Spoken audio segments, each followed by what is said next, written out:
नमस्कार आमी अपू अपुर संसारे सकलके स्वागत जानाई। आशा करी सकले भालो आछेन। आजके बानाबो तालेर क्षीरपुरी। नामटा जेमन सुंदर देखतेও तेमनই सुंदर और खेते तार थेकेও अपूर्व। प्रत्येकटा पुरी होबे फुलको, এই নয় যে একটা ফুলবে একটা ফুলবে না, যতগুলো বানাবেন ততগুলোই এই রকমই ফুলকো হবে। আর এটা ঠান্ডা হয়ে গেলেও যতক্ষণ রাখবেন ততক্ষণই এইভাবে বলের মতো ফুলে থাকবে। পুরিগুলোকে ছিঁড়ে আমি ভেতরটাও দেখাচ্ছি কতটা সুন্দর হয়েছে। ভেতরটাও একদম ফাঁপা। কিভাবে বানালে এই রকম ফুলকো ফুলকো তালের ক্ষীরপুরি বানানো যায় আজকে সেই রেসিপিটাই আপনাদের সাথে শেয়ার করব। তো চলুন একবার চটপট দেখে নিই। একটা পাত্রে আমি এক বাটি ময়দা নিলাম। বাটিটা মাঝারি সাইজের রয়েছে। ওর মধ্যে দিয়ে দিলাম 1 চিমটি লবণ। এখন ওর মধ্যে দিয়ে দিলাম ছোট চামচে 2 চামচ সাদা তেল। নুন আর তেলটা ভালো করে ময়দার সাথে প্রথমে মাখিয়ে নিতে হবে। ময়দাটা মুঠো করলে দেখবেন হাতের মধ্যে মুঠোটা থেকে যাচ্ছে, মানে পরিমাণ মতো তেলের সাথে ময়দাটা খুব ভালো করে মেখে গেছে। এখন ওর মধ্যে দিয়ে দেব তালের মাড়। যে বাটির মাপ করে ময়দাটা দিয়েছি ওই বাটির মাপেই এক বাটির থেকে একটু কম তালের মাড়টা দিয়েছি। এতে আলাদা করে জল দেওয়ার কোনো প্রয়োজন নেই। মাখতে মাখতে যদি মনে হয় যে একটু পাতলা হচ্ছে সেক্ষেত্রে অল্প একটু ময়দা অ্যাড করবেন, আর যদি মনে হয় যে মাখাটা একটু শক্ত হচ্ছে সেক্ষেত্রে একটু তালের মাড় অ্যাড করবেন। এবার তালের মাড়ের সাথে ময়দাটা খুব ভালো করে মেখে একটা সফট ডো তৈরি করে নেব। ডোটা রেডি হয়ে গেলে ঢাকনা দিয়ে আধ ঘন্টার জন্য রেস্টে রেখে দেব। এদিকে গ্যাসে একটা প্যান বসিয়ে দিয়েছি।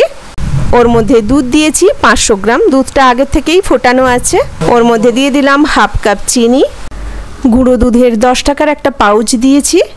এখন একসাথে খুব ভালো করে এগুলো মেখে নিতে হবে।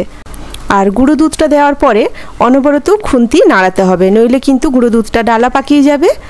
এইভাবে 5 থেকে 7 মিনিট দুধটাকে ফুটিয়ে নেব, যতক্ষণ না দুধটা গাঢ় হচ্ছে। আমি কিন্তু খুন্তি কন্টিনিউ নাড়তে থাকছি। আর এইভাবে নাড়তে নাড়তে দুধটা যখন একদম শুকিয়ে যাবে, ঘনত্বটা ঠিক এই রকম হয়ে যাবে, তখন গ্যাসের ফ্লেমটা অফ করে দিতে হবে, কারণ এটা ঠান্ডা হয়ে গেলে আরও শুকনো হয়ে যাবে। আমরা সন্দেশ বানানোর জন্য ডোটা যেমন তৈরি করি ঠিক তেমন হবে। ক্ষীরটা একদম রেডি হয়ে গেছে। এখন আমি গ্যাসের ফ্লেমটা অফ করে দিলাম।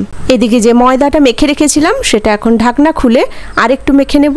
দেখুন কতটা নরম, একদম তুলতুলে হয়ে গেছে। এটা আরেকটুখানি মেখে নিয়ে এখান থেকে ছোট্ট ছোট্ট লেচি কেটে নেব। আমরা লুচির জন্য যে লেচি বানাই তার থেকে কিন্তু একটু বড় সাইজের হবে। লেচিটাকে প্রথমে একটু গোল করে নেব, তারপরে এইভাবে হাত দিয়ে ঘুরিয়ে ঘুরিয়ে ছোট্ট বাটির মতো তৈরি করে নেব। এবার যে ক্ষীরটা বানিয়েছি ওখান থেকে অল্প পরিমাণ ক্ষীর নিয়ে সুন্দর করে এরকম হাতে দলা পাকিয়ে গোল করে নেব। দিয়ে বাটির মাঝখানটায় এটা রেখে দিয়ে এইভাবে ঘুরিয়ে ঘুরিয়ে মুখটাকে বন্ধ করে দেব। যেমন মোমোর ভেতরে আমরা স্টাফিং ঢুকিয়ে মুখটাকে বন্ধ করি, ঠিক সেই রকমভাবে একই রকমভাবে ঘুরিয়ে ঘুরিয়ে মুখটাকে ভালো করে বন্ধ করে আবার হাতের চেটোয় গোল গোল করে ঘুরিয়ে নিতে হবে। মুখটা যেন খুব ভালো করে বন্ধ হয়ে যায়, মানে ভেতরের হাওয়াটা যেন বেরিয়ে না যায়।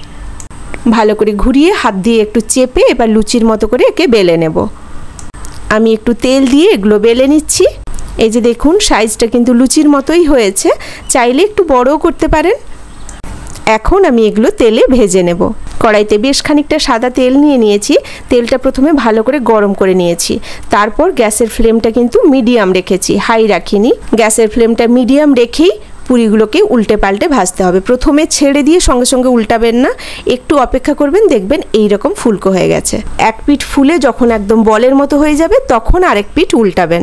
একটু ধৈর্য নিয়ে একটা একটা করে পুরি ভাজবেন, দেখবেন প্রত্যেকটা পুরি এরকম ফুলকো হবে। খেতে কিন্তু এটা দারুণ টেস্টি হয়।